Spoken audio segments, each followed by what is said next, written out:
మన శరీరంలో 6 చక్రాలు ఉన్నాయని చెప్పేసి మనకెందరో మహానుభావులు తెలుసుకున్నాం. పత్రిజీ గారు కూడా ఈరోజు మనం తెలుసుకునేటువంటి సబ్జెక్ట్ ఏంటంటే నేను అంటే ఈ మేను అంటే శరీరం, ఈ మేనులో 7 నేనులు ఉన్నాయి. మరి ఆ 7 నేనుల గురించి మనం తెలుసుకుందాం. ఇందులో 6 నేనులు 6 వస్తువులు ఇస్తాయి మనకి. కానీ 7వ నేను మనకు మనంగా ఇచ్చుకునేటువంటి 7వ నేను షట్చక్రాలు అంటారు. వీర బ్రహ్మేంద్ర స్వామి చెప్పాడు, 6 కమలములకు ఆవల బయలులో బ్రహ్మరంధ్రం అనేది బాట కలదు, బాట వెంట నడువ పరమపదం వేగు అని చెప్పాడు.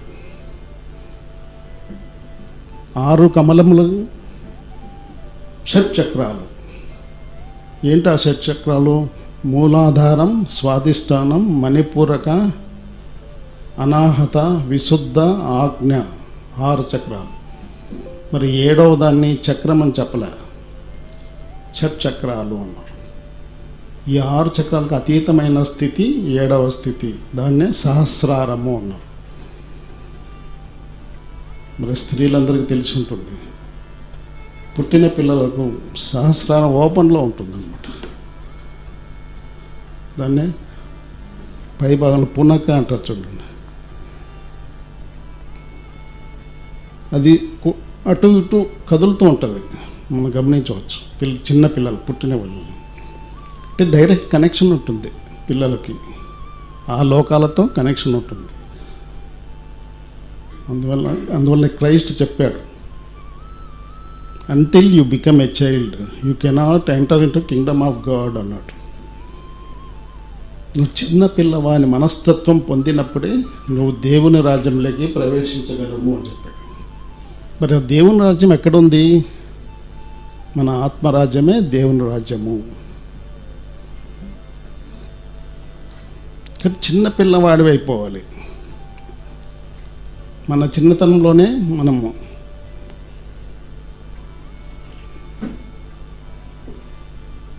ఏం కోల్పోయాం?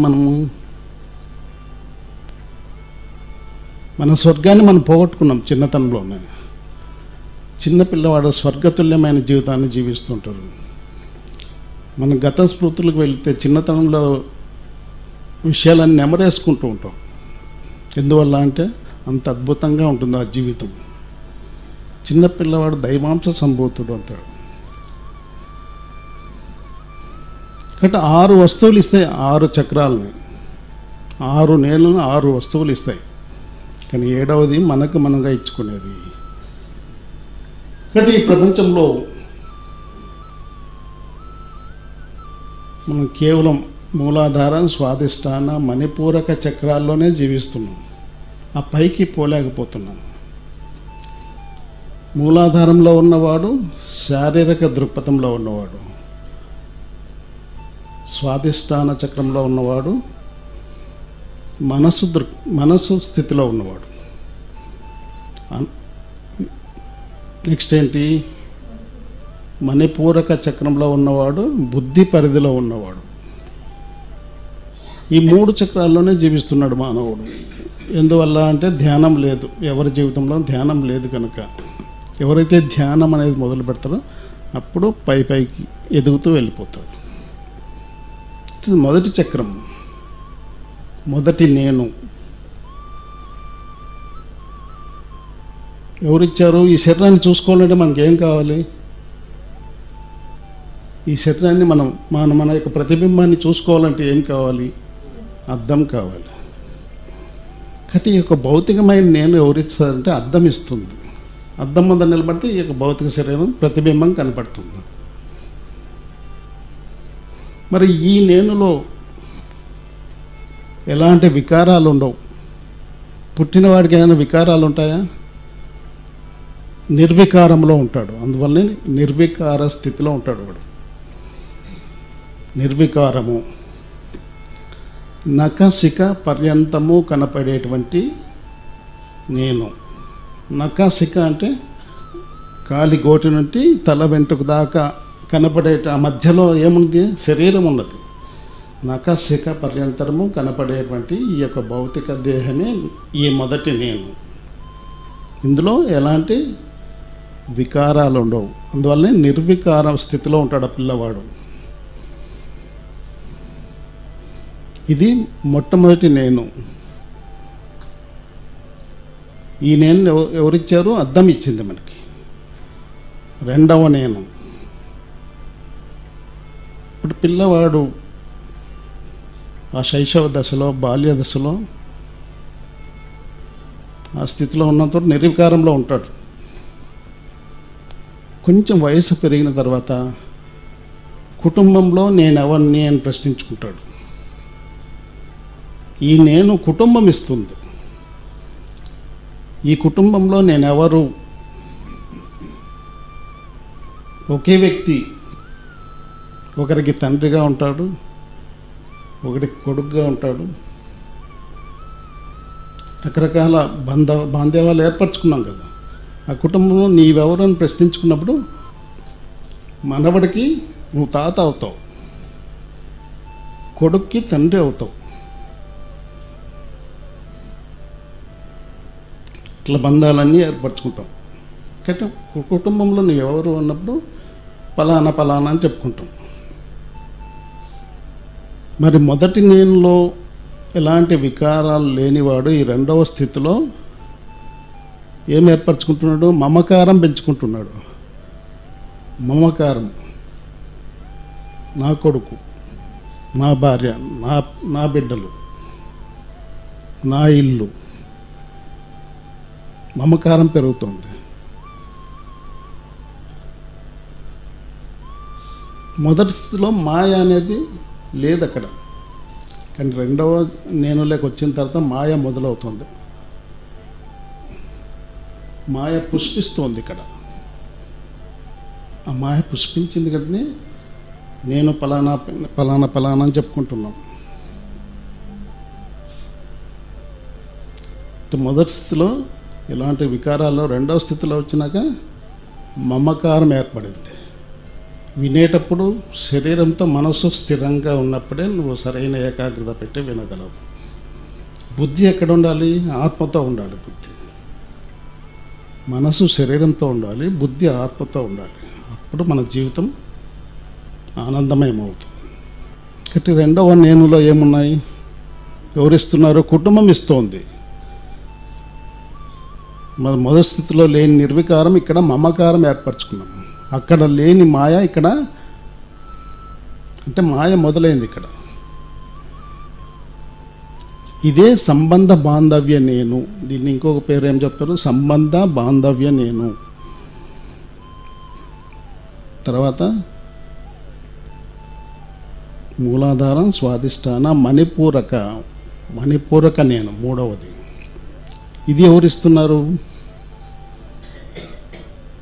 శైశవ దశలో నుండి బాల్య దశకు వచ్చావు. బాల్య దశలో ఈ కుటుంబంలో నేను ఎవరైనా ప్రశ్నించుకున్నప్పుడు రెండవ నేను గురించి తెలుసుకున్నాం. మరి యవ్వన దశలోకి వెళ్ళినాక సమాజంలోకి వెళ్తాం. మరి సమాజంలోకి వెళ్ళినాక అక్కడ నేనెవరు, ఈ సమాజంలో నేనెవరు అని ప్రశ్నించుకున్నప్పుడు మనం ఏం చెప్పుకుంటాం? మన వృత్తి గురించి చెప్పుకుంటాం. ప్రతి ఒక్కరూ ఏదో వృత్తి ఎన్నుకున్నారు కదా ఈ సమాజంలో. ఆ వృత్తి పేరు చెప్పుకుంటాం. నేను పలానా టీచర్, పలానా అడ్వకేట్, పలానా వ్యాపారస్తుని, లేదా నేను సంగీత విద్వాంసుని. కాబట్టి ఈ సమాజంలో నీవెవరని ప్రశ్నించుకున్నారు. ఎవరు ఇస్తున్నారు? ఈ మూడవ నేను సమాజం ఇస్తోంది మనకి. సమాజంలో మనకి మన స్థితి ఏంటి అని తెలుసుకున్నప్పుడు వారు చేసేటువంటి వృత్తి గురించి మనం చెప్పుకుంటున్నాము. అంటే ఈ నేనులో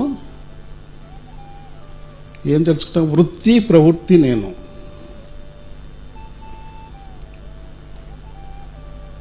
మాయ వికసించింది ఇక్కడ. ఒకటో స్థితిలో నిర్వికారంలో ఉన్నాడు, రెండవ స్థితిలో మమకారం ఏర్పరచుకున్నాడు, మూడవ స్థితిలోకి వచ్చినాక అహంకారం ఏర్పరచుకుంటున్నాడు. ఇక నేను అనేది పెంచుకుంటూ ఉన్నాడు.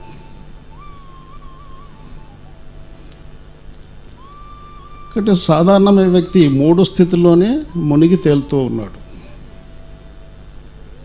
ఇక్కడ ఈ 3 స్థితుల్లో ఎన్ని కష్టాలున్నా మన జీవితాన్ని సుఖంగా జీవిస్తూ ఉన్నాం. కష్టం వచ్చినప్పుడు కొంచెం కృంగిపోతున్నాం, తర్వాత దాన్ని మర్చిపోయి మళ్ళా సుఖాలు పొందుతూ ఎంజాయ్ చేస్తున్నాం జీవితాన్ని. కాబట్టి మూలాధారం, స్వాధిష్టాన, మణిపూరక చక్రాల్లో ఉన్నవాడు, జీవించేవాడు ఎన్ని బాధలున్నా సుఖంగానే జీవిస్తుంటాడు. అంటే మొట్టమొదట నిర్వికారం, రెండవ స్థితిలో మమకారం, మూడవ స్థితిలో అహంకారం.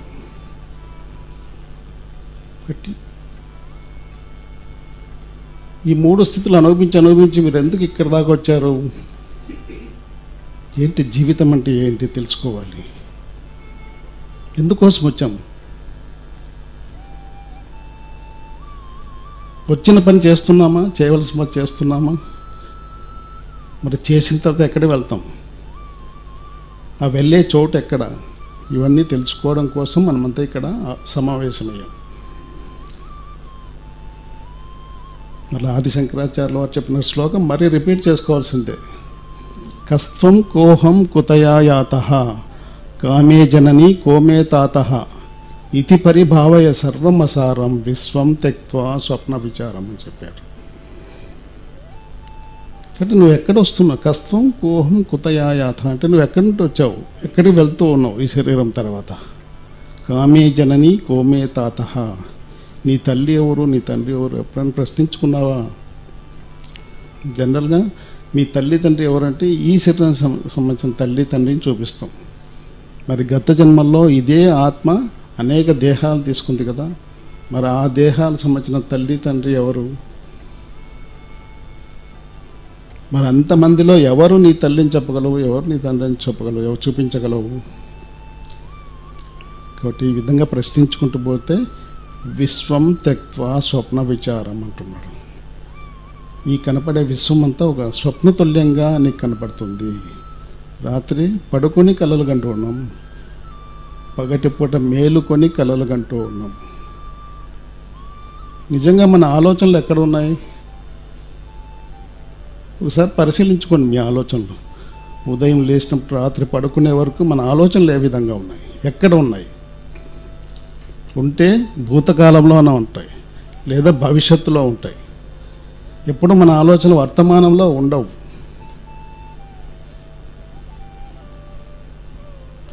ఈ క్షణంలో జీవించేవాడే జీవితం యొక్క గొప్పతనం తెలుసుకుని చక్కగా జీవిస్తూ ఆనందమయ జీవితాన్ని జీవిస్తూ ఉంటాడు. కానీ మన ఆలోచనలు వర్తమానంలో ఉండవు. ఎప్పుడు గతం గురించన్నా ఆలోచన చేస్తుంటుంది మన మనసు, లేదా భవిష్యత్తు గురించన్నా ఆలోచన చేస్తుంటుంది. ఎందువల్ల ఇలా ఉంది అంటే మన జీవితంలో ధ్యానం లేదు. ఎవరి జీవితంలోకి ధ్యానం మొదలుపెట్టాడో వాడు కొద్దిగా సాధన చేస్తూ కాబట్టి ఈ అనాహత చక్రంలోకి వెళ్ళిపోతాడు. మూలాధారం, స్వాధిష్టాన, మణిపూరక, అనాహత. ఈ మణిపూరక చక్రంలో ఏమో తను చేసేటువంటి పని గురించి గొప్పగా చెప్పుకుంటూ ఉంటాడు. నేను సంగీత విద్వాంసుని, నేను చక్కగా పాడగలను, 10 మందిని మెప్పించగలను, నేను ధనవంతుణ్ణి, నేను మంచి విద్యావంతుణ్ణి మన గురించి గొప్పలు చెప్పుకుంటూ ఉంటాం. అందువల్లనే అహంకార నేను అనుకుంటున్నాం. ఈ 3 చక్రాల తర్వాత 4వ చక్రంలో ఉంటాం. 4వ నేను. ఈ లోయర్ లెవెల్లో ఈ 3 స్థితులు మనకి కష్టాలున్నా సుఖంగా జీవిస్తూ వచ్చాం. కానీ 4వ స్థితిలోకి వచ్చినాక వీడు మౌనంగా తయారైపోతాడు. ఏంటి జీవితం? ఎవరైనా ఒక సద్గురువు వచ్చి నాకు తెలియచేయాలని చెప్పేసి సద్గురువు కోసం వెతుకుతూ ఉంటాడు.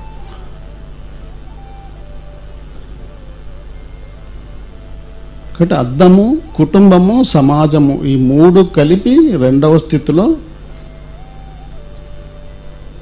ఏం కలుగజేస్తోంది? ఈ మూడు దుఃఖాన్ని కలుగజేస్తున్నాయి.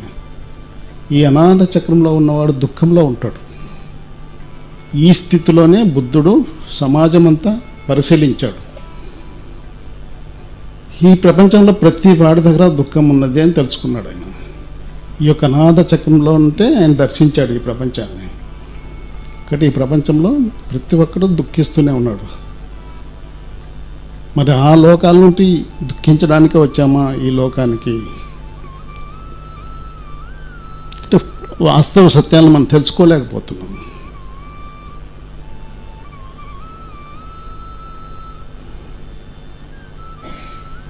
సత్యంతో సాంగత్యం చేయడం లేదు. సత్సంగత్వే నిస్సంగత్వం, నిస్సంగత్వే నిర్మోహత్వం, నిర్మోహత్వే నిశ్చలతత్వం, నిశ్చలతత్వే జీవన్ముక్తి అని చెప్పాడు. ప్రతిరోజు సత్యంతో సాంగత్యం చేయాలి. అది తెలియక ఈ యొక్క అనాథ చక్రంలో గురువు కోసం వెతుకుతూ ఉన్నాడు, ఎవరైనా సరైన దారి చూపిస్తారేమో అని చెప్పేసి. ఇక్కడ మాయ నుండి పారిపోయే ప్రయత్నం చేస్తూ ఉంటాడు. ఇక్కడ ఆ సాధకుడు మౌనంగా ఉంటాడు, మాట్లాడు. ఎందుకంటే ఆ దుఃఖాన్ని పోగొట్టుకునే మార్గం కోసం వెతుకుతూ ఉన్నాడు. మరి ఆ మార్గం ఎవరు చూపిస్తారు? ఒక గురువు చూపిస్తాడు. భగవద్గీతలో శ్లోకం చెప్పాడు కృష్ణుడు, తద్విద్య ప్రణిపాతేన పరిప్రశ్నేన సేవయ ఉపదేక్షితే జ్ఞానం జ్ఞానిన తత్వదర్శిన అన్నాడు. తద్విద్య, ఏ విద్య అయితే మన పైలోకాలు వెళ్ళిన తర్వాత మనం తెలుసుకుంటామో ఆ విద్యను ఈ లోకంలో ఒక సద్గురువు మనకు తెలియజేస్తాడు. ఎప్పుడు తెలియజేస్తాడు? ఫస్ట్ సాష్టాంగ నమస్కారం చేయాలి ఆ సద్గురువుకి. పరిప్రశ్నేన సేవయ, ప్రశ్న అంటే క్వశ్చన్, పరిప్రశ్న ఉత్తమమైన ప్రశ్నలు ఎవరైతే వేస్తాడో, ఏ శిష్యుడైతే వేస్తాడో, అలాగే సేవయ, మా గురువుకి రకరకాల సేవలు చేసినప్పుడు అప్పుడు ఆ గురువుకి నీ మీద దయ కలిగితే వీడు నాకు సరైన శిష్యుడు అని చెప్పేసి విశ్వాసం కలిగినప్పుడు ఆ జ్ఞానాన్ని ప్రతిపాదిస్తాడు ఆ శిష్యునికి.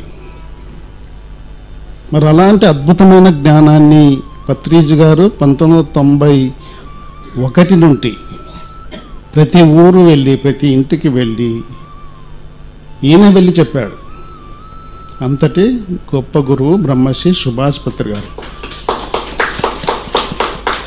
ఆ గురువు దగ్గరికి నువ్వు వెళ్ళాలి, వెళ్ళి రకరకాల మంచి ప్రశ్నలు వేయాలి, రకరకాల సేవలు చేయాలి. అప్పుడు నీ పట్ల విశ్వాసం కుదిరితే అప్పుడు ఈ జ్ఞానాన్ని నీకు అందజేస్తాడు. మరి అలాంటి జ్ఞానాన్ని మన ఊరికి మన ఇంటికి వచ్చి మనం ఏం పెట్టినా తినేవాడు ఆయన. నాకు అది కావాలి ఇది కావాలనేవాడు కాదు. చాలా ఇళ్ళలో చూసాం.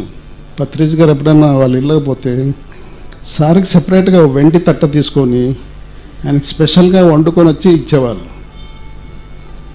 ఆయన ఏం చేసేవాడు? ఎవరినో పిలిచి వాళ్ళకి ఇచ్చేసేవాడు తట్ట. That is Patriji.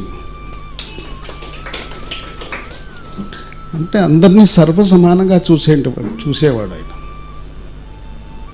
తన్ను ప్రత్యేకంగా చూడొద్దండి అని చెప్పేవాడు. ఎవరైనా ఇట్లా నమస్కారం పెడితే దగ్గర వచ్చి షేక్ హ్యాండ్ ఇవ్వయా.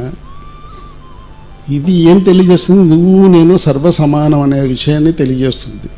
ప్లస్ ఎనర్జీ అనేది హయ్యర్ లెవెల్కి లోయర్ లెవెల్కి అదే ప్రసరిస్తూ ఉంటుంది. ఎవరికైతే ఎక్కువ ఎనర్జీ ఉన్నాయో తక్కువ ఎనర్జీ వాళ్ళకి షేర్ అవుతుంది కొద్ది ఎనర్జీ. ఈ అవకాశం ఉంది. ఇది కరెక్ట్.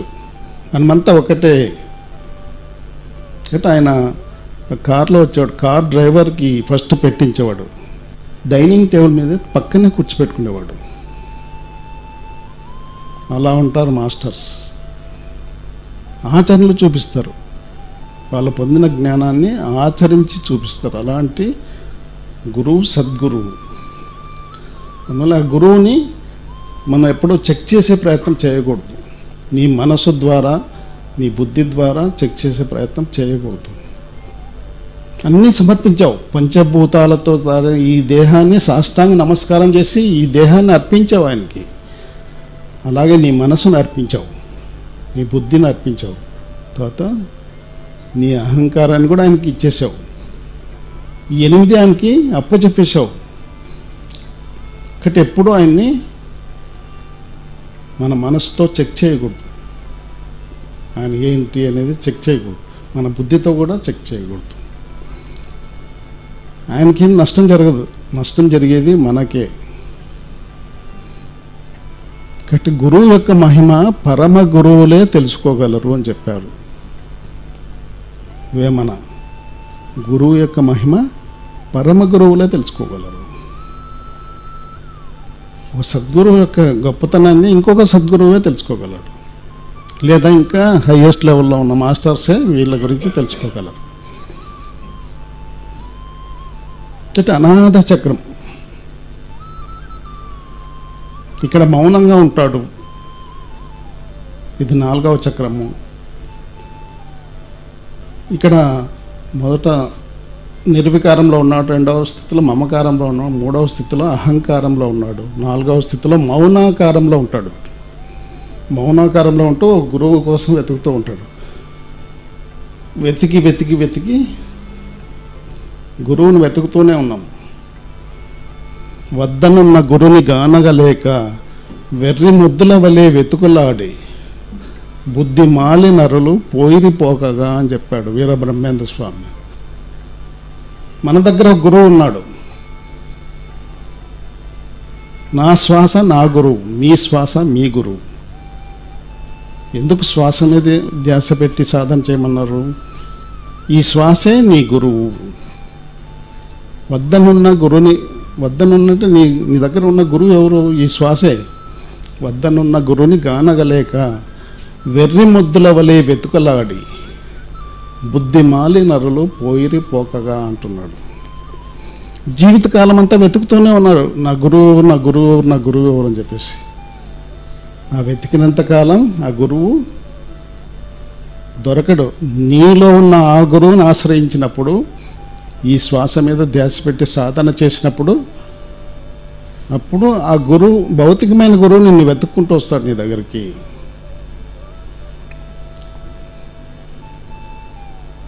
కాబట్టి మన దగ్గర ఉన్న ఈ గురువుతో సంగతి చేయాలి. శ్వాసకు మనసుకు దగ్గర సంబంధం ఉన్నది. శ్వాస మీద ధ్యాస పెట్టి సాధన చేస్తేనే మనసు నిలకడవుతుంది, శ్వాస నిశ్చలమవుతుంది, మనసు నిలకడవుతుంది. తద్వారా మీ దృష్టి ఎక్కడ వెళ్తుంది? భ్రూమధ్యంలో వెళ్తుంది. చాలామంది ఏం చెప్తారంటే భ్రూమధ్యంలో దృష్టి నిలిపి సాధన చేయండి అంటారు.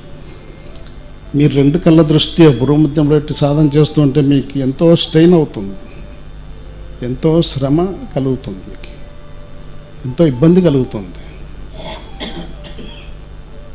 కాబట్టి మీ దృష్టి భూమధ్యంలోకి వెళ్ళాలంటే సహజమైన సరళమైన శ్వాసని గమనిస్తూ సాధన చేస్తూ ఉంటే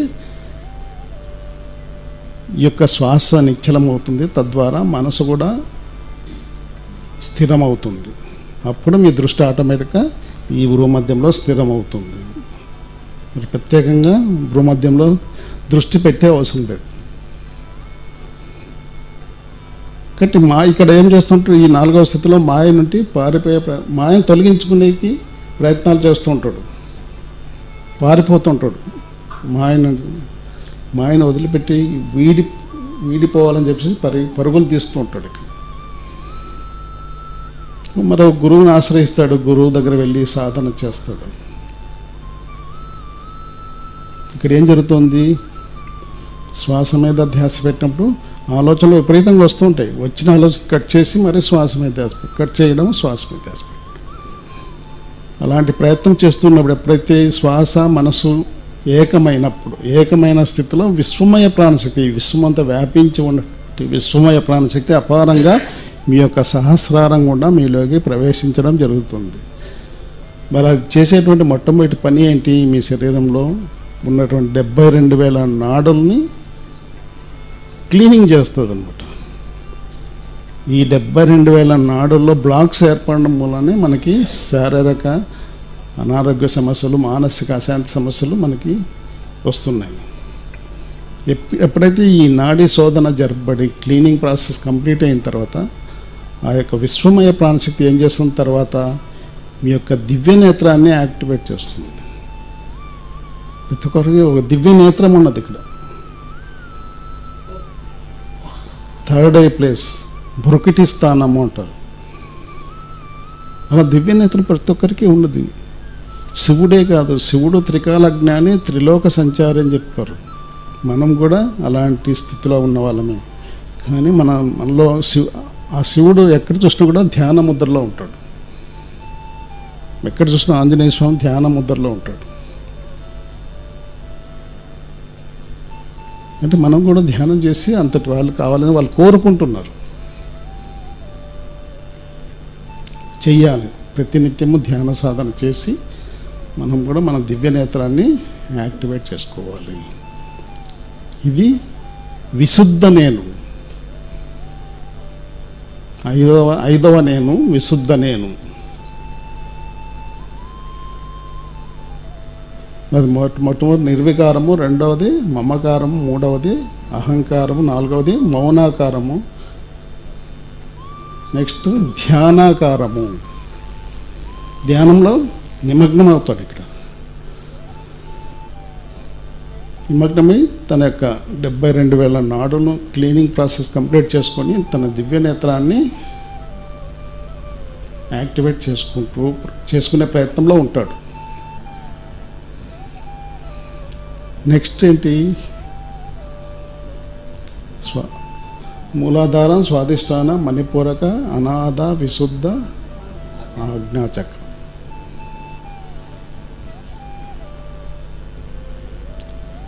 ఇక్కడ 5వ స్థితిలో తన కర్మలన్నీ శుద్ధి చేసుకుంటుంటాడు. పూర్వజన్మ కృతం పాపం వ్యాధి రూపేణ పీడితే అని చెప్పాడు పత్రేజీ గారు.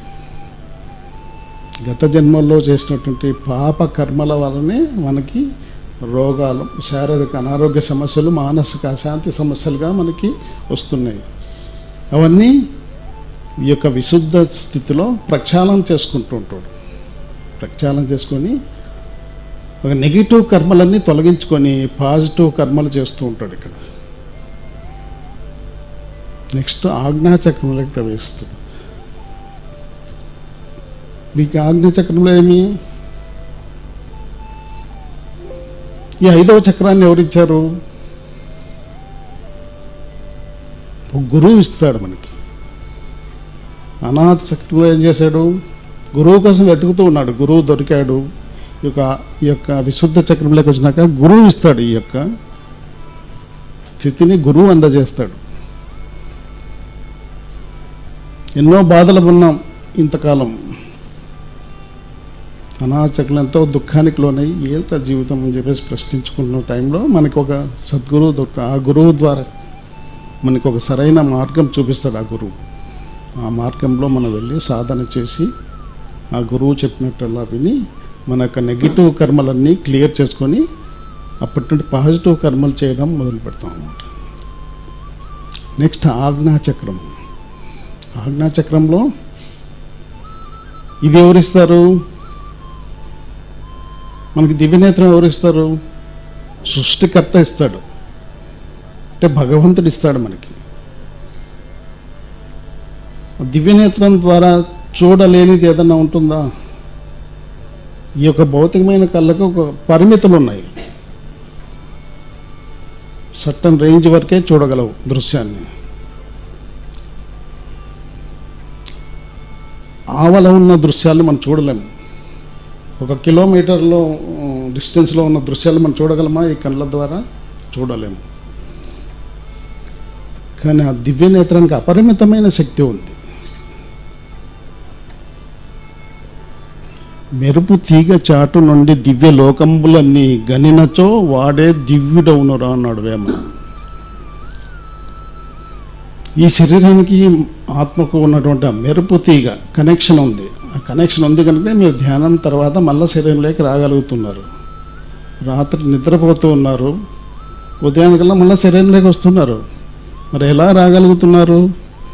ఆ మెరుపు తీగను ఆధారం చేసుకొని మరి శరీరంలోకి రాగలుగుతున్నారు. ఆ యొక్క భగవంతుని సృష్టిలో కోటానుకోట్ల లోకాలు, మన స్థాయికి తగ్గ లోకానికి వెళ్ళి రాత్రిపూట ఏం చేస్తున్నాం? నిద్ర ద్వారా వెళ్తూ ఉన్నాం, ఇక్కడ ధ్యానం ద్వారా వెళ్తూ ఉన్నాం.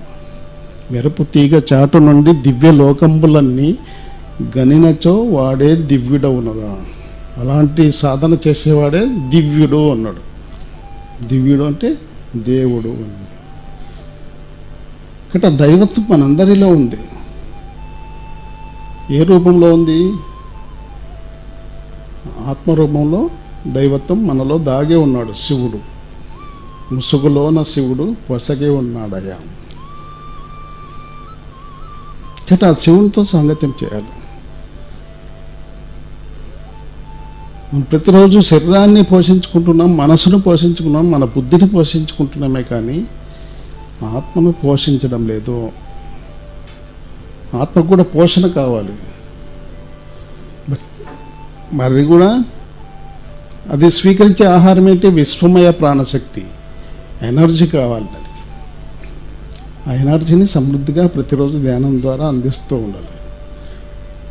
నిద్ర ద్వారా మరుసటి రోజు కావాల్సిన ఎనర్జీ నిద్ర ద్వారా తీసుకుంటున్నాం. మనం ఈ ప్రపంచంలో బిజీగా ఉండడం మూలన త్వరగా ఆ శక్తిని కోల్పోతున్నాం. నిద్ర ద్వారా పొందిన శక్తిని త్వరగా కోల్పోతున్నాం. అందువల్లనే మన శరీరానికి అనారోగ్య సమస్యలు, మనసుకు అశాంతి సమస్యలు, బుద్ధికి బుద్ధిమాంద్యత సమస్యలు, ఆత్మకు దుఃఖ సమస్యలు. దానికోసం మనం సపరేట్గా ధ్యానం చేసి ఆ యొక్క ఎనర్జీని అపారంగా సమృద్ధిగా మనం పెంచుకుంటూ ఉండాలి. ఎంతసేపు అయితే ఆలోచన రహిత స్థితిలో కూడా కళ్ళు మూసుకుంటే ధ్యానం కాదు. అది ధ్యానం నిర్విషయం మనహ. మనసు నిర్విషయం చేయాలి. మనసు జీరో కావాలి, లయం కావాలి. అప్పుడు విశ్వమయ ప్రాణశక్తి నీలోకి ప్రవేశించడం జరుగుతుంది. దాన్ని అపారంగా స్టోర్ చేసుకోవాలి. అప్పుడు శరీరానికి ఆరోగ్యం లభిస్తుంది, మనసుకు శాంతి లభిస్తుంది, బుద్ధికి వికాసం లభిస్తుంది, ఆత్మకు ఆనందం లభిస్తుంది. ఆది శంకరాచార్యులు వారు చెప్పారు, యోగరతోవా భోగరతోవా సంగరతోవా సంగ విహీన యస్య బ్రహ్మని రమతే చిత్తం నందతి నందతి నందతి ఏవా అన్నాడు. నువ్వు యోగివా లేదా భోగివా అది కాదు కావాల్సి, లేదా సంసారంలో ఉన్నావా లేదా అడవులు వెళ్ళి తపస్సు చేస్తున్నావు అది కూడా కాదు కావాల్సింది. నీ మనసు ఎక్కడ ఉంది? నీ మనసు ప్రతిరోజు నీ అంతరాత్మతో రమిస్తుందా లేదా అది చూసుకో. ప్రతినిత్యము సాధనలో నిమగ్నం కా. కాబట్టి ఎంతసేపు అయితే ఆలోచన రహిత స్థితిలో నువ్వు ఉంటావో అది మాత్రమే ధ్యానము. ఆలోచనతో ఉంటే మనకి రెండు ఉన్నాయి, ధ్యానం ఉన్నది, పరధ్యానం కూడా ఉన్నది. ఏదో ఒకటి ఉంటుంది.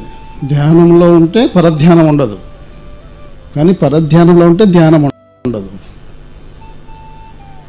కాబట్టి ఇక ధ్యానం కోసం వచ్చాం. ధ్యాన స్థితిలోకి పోవడానికి ప్రయత్నం చేస్తూ ఉండాలి. వచ్చిన ఆలోచనలు ఇంటి గురించి వద్దు. పత్రిజీ గారు చెప్పారు,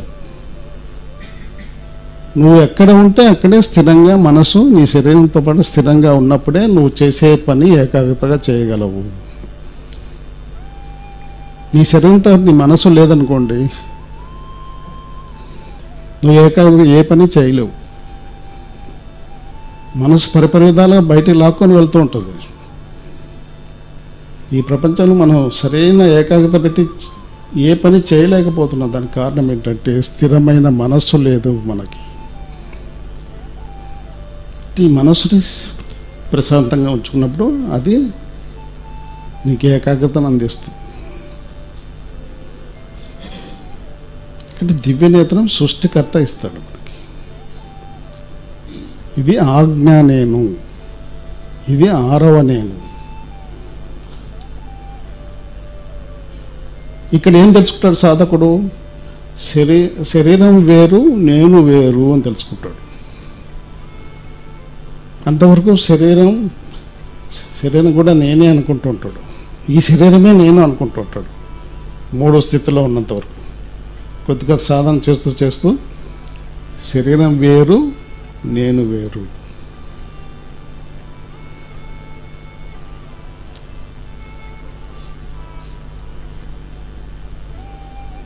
నిర్వికారము, మమకారము, అహంకారము, మౌనాకారము, ధ్యానాకారము. ఇక్కడ జ్ఞానాకారం, జ్ఞానం వస్తుంది. సాధకుడికి ఏమొస్తుంది? జ్ఞానం వస్తుంది. జ్ఞానాకారంలో ఉండిపోతాడు. ఇక్కడ మాయ వీడిపోతుంది, మాయ తొలగిపోతుంది. ఇక్కడ మాయ సంపూర్ణంగా తొలగిపోతుంది. మాయ అంటే విడుదల అయిపోతాడు. అయిపోయి ఈ సహస్రార స్థితిలోకి వెళ్తాడు. ఈ సహస్రార స్థితిలో ఉన్నవాడే నిర్గుణుడు. శుద్ధ సాత్విక స్థితిలో ఉన్నవాడు యొక్క సహస్రార స్థితిలో, శుద్ధ సాత్విక స్థితిలో ఉన్నవాడే నిర్గుణుడు. అంటే గుణము లేనివాడు. భగవంతుని ఎందుకు ప్రార్థిస్తున్నాము, పూజిస్తున్నాము అంటే ఆయన నిర్గుణుడు కనుక. ఎవరైతే ఆ స్థాయిని ఎందుకుంటే వాడు కూడా భగవంతుడు అయిపోయినట్టే. మనమంతా భగవంతులమే, దేవుళ్ళమే. కానీ పత్రిజీ తెలుసుకున్నాడు, ఆ స్థితి పొందాడు ఆయన.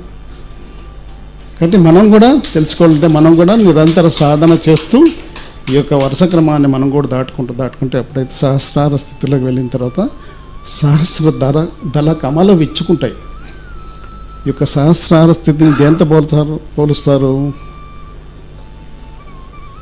సహస్ర దళ కమలము అంటే 1000 రేకులు కలిగినటువంటి ఒక పుష్పంతో పోలుస్తారు.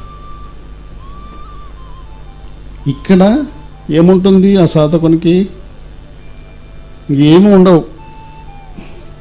నిర్వికారం ఉండదు, మమకారం ఉండదు, అహంకారం ఉండదు, మౌనాకారం ఉండదు, ధ్యానాకారం ఉండదు, జ్ఞానంతో ఉంటాడు, సమృద్ధిగా ఉంటాడు జ్ఞానంతో.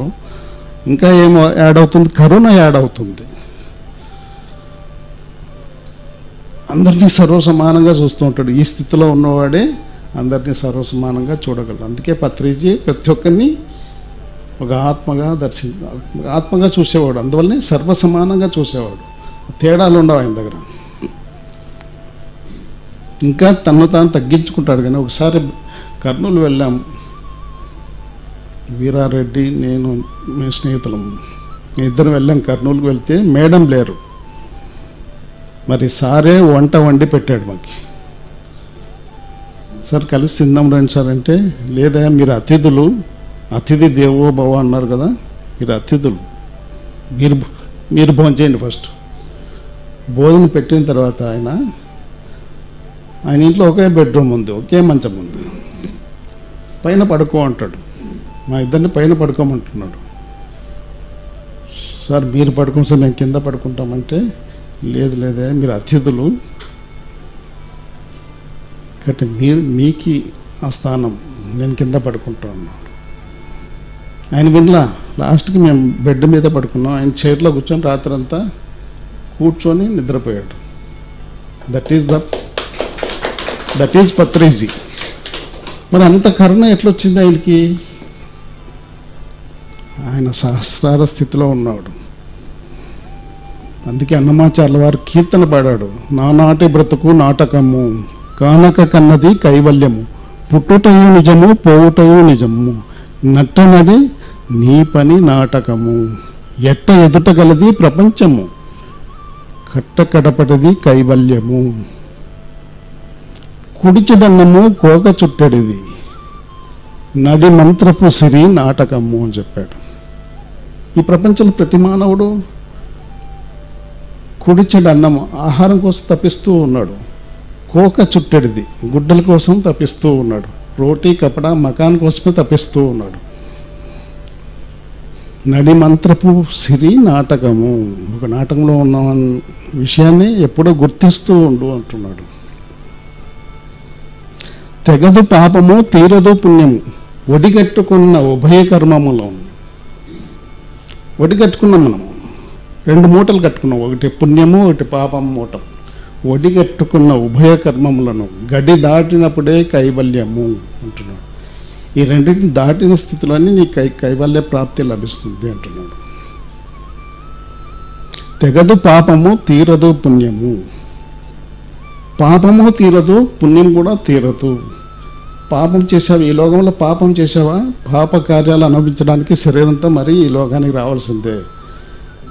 లేదా పుణ్యం మూట కట్టుకున్నావా, పుణ్య కార్యాలు అనుభవించడానికి మరీ శరీరంతోనూ ఈ లోకానికి రావాల్సిందే. పుణ్యము, పత్రిజ్ గారు ఏం చెప్తారంటే, పుణ్యము బంగారు సంఖ్యలు అయితే పాపము ఇనప సంఖ్యలు, 2 సంఖ్యలే. నగి నగి కాలము నాటకము. ఇక్కడ ఏం చేయాలి, నువ్వు ఈ రెండింటిని దాటుకోవాలి. ఎగువలో శ్రీ వెంకటేశ్వరుడు ఏలిక. ఆ వెంకటేశ్వర స్వామి స్థితి అక్కడ సహస్రార స్థితిలో ఉన్నవాడు వెంకటేశ్వర స్వామి. ఎగువలో శ్రీ వెంకటేశ్వరుడు ఏలిక, గగనం మీదిది కైవల్యము అన్నాడు. కైవల్యం అంటే ముక్త స్థితి, మోక్ష స్థితి, నిర్వాణ స్థితి. ఆయన కైవల్యము అన్నాడు. కాబట్టి ఈ 2 స్థితులు దాటుకోవాలంటే ఎంత చెప్పుకోవడానికి ఈజీగానే ఉంటుంది. ఇదంతా థియరీ, మీరు థియరీ వింటూ ఉన్నారు. మరి ఇంటికి వెళ్ళి ప్రాక్టీస్ చేయాలి. అవునా కాదా తెలుసుకోవాలంటే ప్రాక్టీస్లోకి వెళ్ళాలి. ఆ యొక్క ఆలోచన రహిత స్థితిలో మీరు ఉంటూ ఒక్కొక్క స్టెప్ దాటుకుంటూ ఆఖరికి గురువును కూడా వదిలిపెట్టాల్సిన పరిస్థితి వస్తుంది.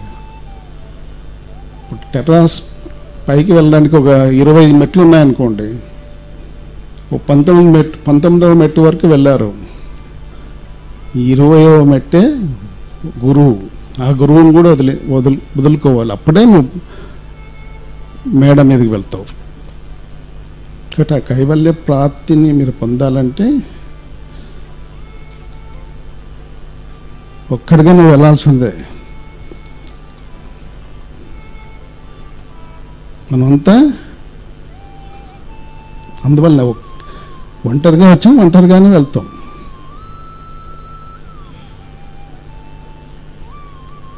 ఒంటరితనానికి ఏకాంతానికి చాలా వ్యత్యాసం ఉంది. మనం ఒంటరిగా ఉండలేము. ఒక్కడే ఉన్నప్పుడు ఏవో ఆలోచనలు వస్తాయి, పిచ్చి పిచ్చి ఆలోచనలు వస్తూ ఉంటాయి. మనస్సు మనల్ని ఒంటరిగా ఉండనివ్వదు. కాబట్టి ఎవరితో మాట్లాడాలి, మాట్లాడితేనే మన మనసుకు తృప్తిగా ఉంటుంది. కాబట్టి ఏకాంతంలో గడపాలి. ఏకాంతం అంటే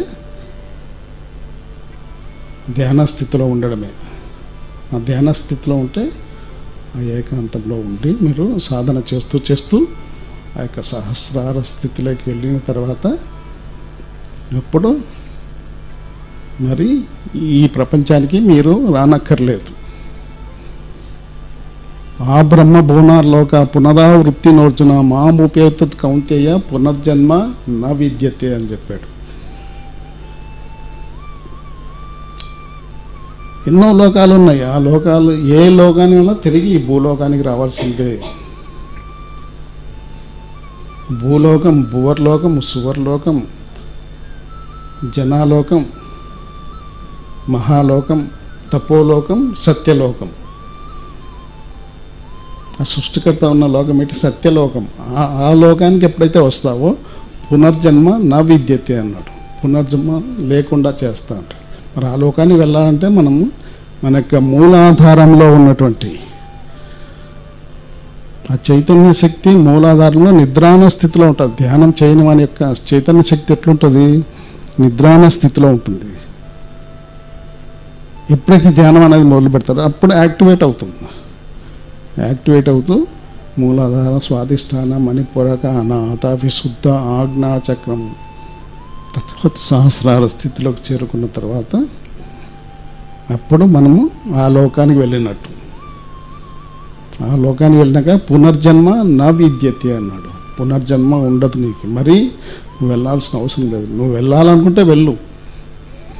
ధ్యానం చేయడానికి రావు, అప్పుడు ధ్యానం చెప్పడానికి వస్తావు. పత్రిజ్ గారు దాదాపుగా 5-6 జన్మల నుండి ధ్యాన ప్రచారం కోసం వచ్చాడంట. ఆయన చెప్పాడు, 5 జన్మల నుండి నేను ధ్యాన ప్రచారం కోసమే వచ్చాను. మరి ప్రపంచ మానవాళితో అంతా ధ్యానం చేయించాలి కదా. అందువల్ల ఆ స్థితికి చేరుకోవడానికి మనం ఎంతో సాధన చేయాలి.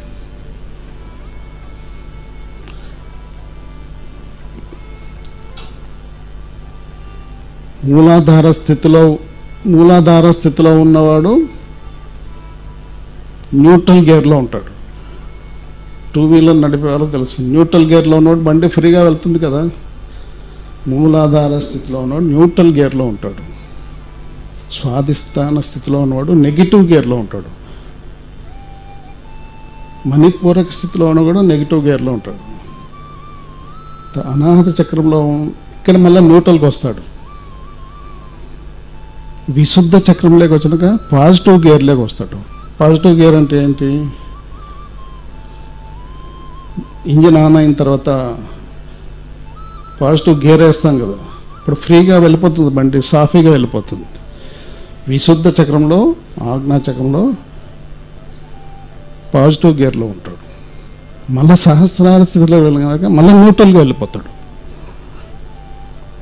కాబట్టి మనం ఉండవలసింది మూలాధార స్థితిలో ఉన్నటువంటి న్యూట్రల్ గేర్లో కాదు, అలాగే అనాహత చక్రంలో ఉన్నటువంటి న్యూట్రల్ గేర్లో కాదు. మనం ఉండవలసింది ఆజ్ఞా చక్రంలో ఉన్నటువంటి న్యూట్రల్ గేర్లో ఉండాలి.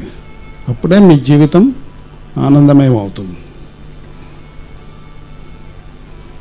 ఆ స్థితికి చెప్పుకోవడానికి ఈజీగానే ఉంటుంది, కానీ సాధన చేస్తూ చేస్తూ సాధన పనులు సమకూరు ధరలోన. Practice makes man perfect. కాబట్టి ధ్యానంలో మనకు పర్ఫెక్ట్ కావాలంటే సాధన చేస్తూ చేస్తూ చేస్తూ ఉండాలి. రమణ మహర్షి గారు వారి దగ్గరికి ఎవరైనా సాధకుడు వెళ్తే ఆయన 2 ప్రశ్నలు అడిగేవాడు. నీవెవరో తెలుసుకో, నీలో ఉన్న నేనును తెలుసుకో అని చెప్పేవాడు. అసలు నేనంటే మనము ప్రతి ఒక్క సందర్భంలో నేను నేను అనుకుంటూ ఉంటాం. మనసు అంటే ఏంటి? ఆలోచనల సమూహమే మనస్సు. ఈ మనసులో ఫస్ట్ నేనెవరిని, నేను మొట్టమొదటి తలంపు నేను. మరి ఆ నేనును పట్టుకుంటే తీగలాగితే డొంకంతా కదిలినట్టు అసలైన నేనును తెలుసుకోవడం జరుగుతుంది. ఈ ప్రథమంగా ఉన్నటువంటి ఈ నేను అన్న తలంపు దాన్ని పట్టుకుంటే అది తీసుకుని వెళ్తుంది మూలము దాకా. మూలం అంటే ఆత్మ చెంతకు తీసుకుని వెళ్తుంది. ఆత్మ చెంతకు తీసుకుని వెళ్ళి ఆ నేను అదృశ్యం అవుతుంది. అప్పుడు మనకి పరిపూర్ణమైన ఆత్మజ్ఞానం లభిస్తుంది. అంటే ఆ ప్రయాణంలో మనం షట్చక్రాలను దాటి సహస్రార స్థితికి చేరుకుంటాం. మరి ఆ స్థితికి చేరుకున్నప్పుడు మనం పరిపూర్ణమైన జ్ఞానం సంపాదించుకుంటాం. అప్పుడు మన ఈ త్రిగుణాలు దాటి నిర్గుణ స్థితికి చేరుకుంటాం. భగవంతుడు గుణము లేనివాడు, ఈ త్రిగుణాలు లేనివాడే భగవంతుడు. అంటే నిర్గుణుడు. నిర్గుణుడు అంటే భగవంతుడు అయిపోతాడు. పత్రిజీ గారు ఏం చెప్తారు? డియర్ గాడ్స్ అంటాడు ఆయన. మీరు భగవంతులని తెలియకపోయినా మీరు భగవంతులే. కానీ తను పత్రిజీ తెలుసుకున్నాడు, నేను భగవంతుడిని అన్న స్థితికి చేరుకున్నాడు. భగవంతుడు అయ్యాడు ఆయన. ఆ నిర్గుణ స్థితికి చేరుకున్నాడు కనుకనే ఆయన అందరినీ భగవంతులుగా చూడగలుగుతున్నారు. అందుకే అందరూ ప్రతి చోట ఆయన ప్రతి సందర్భంలోనూ dear friends, dear masters, dear God's అని చెప్పి సంబోధిస్తాడు. మరి అందరినీ భగవంతులుగా చూస్తున్నాడంటే ఆయన భగవంతుడు అయ్యాడు కనుకనే చూడగలుగుతున్నాం. మనం కూడా ఈ మొట్టమొదట నేనును పట్టుకుంటే అసలైన నేనును మనం తెలుసుకుంటాం. వీర బ్రహ్మేశ్వరం చెప్పాడు, కండ కుండలించి కుండలి నాడించి జమిలి మోత నాగస్వరము నూదా, నాగుపాము లేసి నాట్యంబు చేయును కాళికాంబ హంస కాళికాంబ అని చెప్పాడు. కండ కుండలించి అంటే కండ అంటే శరీరాన్ని ఒక చోట కూర్చోబెట్టి, కుండలించి అంటే మన శరీరంలో ఉన్నటువంటి ధ్యానం చేయని అనే యొక్క కుండలిని శక్తి మూలాధారంలో నిద్రాన స్థితిలో ఉంటుంది. ఆ నిద్రాన స్థితిలో ఉన్నటువంటి కుండలిని శక్తి యాక్టివేట్ అవుతుంది. ఎప్పుడైతే యాక్టివేట్ అయిందో అది ప్రయాణం చేయడం మొదలు పెడుతుంది. దాన్ని నాగుపాము లేసి నాట్యంపు చేయును. జమిలి మోత అంటే ఎవరైతే ధ్యానం చేస్తూ ఉన్నారో ఎంతోమంది యాస్ట్రల్ మాస్టర్ మీ చుట్టూ చేరి ఎంతో ఎనర్జీ ఇస్తూ ఉంటారు మనకి. దాన్నే నాగస్వరము నూద అన్నాడు. నాగస్వరము ఊదుతుంటే ఈ నాగపాము నాట్యం చేస్తుంది. ఇక నాగపాము అంటే ఏంటి? ఆ కుండలిని శక్తి నాగపాము. అది ఒక్కొక్క చక్రాన్ని దాటుకుంటూ మూలాధారం, స్వాధిష్టాన, మణిపూరక, అనాహత, విశుద్ధ, ఆజ్ఞా చక్రం వరకు ప్రయాణం చేసి ఆవల ఉన్నటువంటి ఏం చెప్పాడు? 6 కమలములకు ఆవల బ్రహ్మరంధ్రం అనేది బాట కలదు. బాట వెంట నడువ పరమ పదం బేగు అన్నాడు. కాళికాంబ, హంస కాళికాంబ అని చెప్పాడు. ఒకటి పాము పెట్టెనున్న పరిమళంబే లేదు. తెరిసి పెట్టె చూడు పరిమళించు. పరిమళించుటనగా పడగ ఎత్తుటే కదా అని చెప్పేసి వీరబ్రహ్మసింగ్ ఇంకో తత్వం చెప్పాడు. ఈ యొక్క కుండలిని శక్తి నిద్రాన స్థితిలో ఉంటే పాము పెట్టెలో ఉన్నట్టే. ఆ పెట్టె తెరిచినప్పుడే పాము పడగ విప్పుతుంది. కాబట్టి ఆ కుండలిని శక్తి జాగృతం చేయాలంటే ప్రతిదినము ధ్యాన సాధన చేసినప్పుడే ఆ పాము పడగ విప్పి, అంటే ఆ కుండలిని శక్తి జాగృతమై ఈ నిద్రాన స్థితిలో ఉన్నటువంటి ఆ శక్తి జాగృతమై ఒక్కొక్క చక్రాన్ని టచ్ చేసుకుంటూ 6 కమలముల ఆవల బ్రహ్మరంధ్రం అనేది బాట కలదు. బాట వెంట నడువ పరమపదం బేగు. పరమపద స్వపదాన్ని అధిరోహిస్తాడు ఆ సాధకుడు. అంటే సహస్రార స్థితికి చేరుకున్నాక అప్పుడు నేను భగవంతుడిని అని తెలుసుకుంటాడు ఆ సాధకుడు. మరి అంతవరకు ప్రయాణం చేయాలి అంటే ఈ మేనులో ఉన్న 7 నేనులు తెలుసుకోవాలి. మూలాధార నేను, స్వాధిష్టాన నేను, మణిపూరక నేను, అనాహత నేను, విశుద్ధ నేను, ఆజ్ఞా నేను, నేను కాని నేను, సహస్రార నేను. అది మనకు మనముగా ఇచ్చుకునేది. 6 నేనులు 6 వస్తువులు ఇస్తే 7వ నేను మనకు మనముగా ఇచ్చుకునేటువంటి నేను. మరి 6 వస్తువులు ఎవరిస్తారు? మూలాధారంలో ఉన్నటువంటి మూలాధార నేను ఎవరిస్తారు? అద్దం ఇస్తుంది. మన ప్రతిబింబాన్ని చూసుకోవాలంటే అద్దం కావాలి. ఆ అద్దం ఇస్తుంది. మరి 2వ స్థితిలో స్వాధిష్టాన నేను ఎవరిస్తారంటే కుటుంబం ఇస్తుంది. మణిపూరక నేను ఎవరిస్తారంటే సమాజం ఇస్తుంది. అనాథ చక్రం నేను ఎవరిస్తారంటే దుఃఖం ఇస్తుంది. మొదటి స్థితిలో అద్దము, కుటుంబము, సమాజము సుఖాన్ని ఇస్తే 2వ స్థితిలో దుఃఖం కలిగిస్తుంది. అందువల్ల మౌనాకార నేనులో దుఃఖంలో ఉంటాడు. మరి 5వ స్థితిలో విశుద్ధ నేనులోకి వెళ్ళిన తర్వాత ఈ నేను ఎవరిస్తారంటే సద్గురువు ఇస్తాడు. ఒక గురువుని ఆశ్రయిస్తే గురువు చూపిస్తాడు దారి. మరి ఆ దారిలో ప్రయాణం చేస్తూ ఉన్నప్పుడు మనము ఆజ్ఞాచక్రం వరకు ప్రయాణం చేస్తాం. ఆజ్ఞాచక్రం అంటే ఏంటి? ఎవరిస్తారు? అది సృష్టికర్త ఇస్తాడు. సృష్టికర్త అంటే భగవంతుడు ఇస్తాడు మనకి. ఇక ఆజ్ఞా నేను అంటే దివ్యచక్షు యాక్టివేట్ అయిన స్థితి.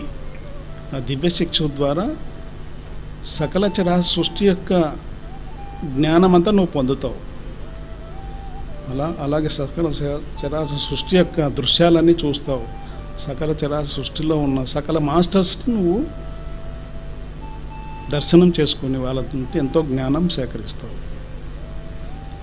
ఆ తర్వాత సహస్రార నేను ఎవరికి ఇవ్వరు.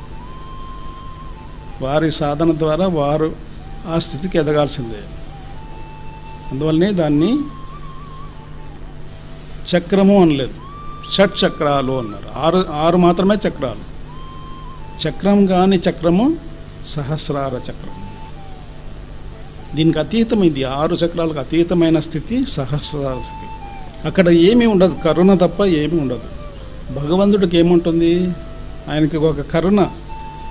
ఈ ప్రపంచంలో కోట్ల కొద్ది మనుషులను సృష్టించాడు ఆయన. ఆ కోట్ల కొద్ది మనుషుల్ని సర్వసమానంగా చూస్తున్నాడు ఆయన. ఒకరిని ఎక్కువ తక్కువ చూడడం లేదు. మరి అంతటి కరుణామూర్తి ఆయన.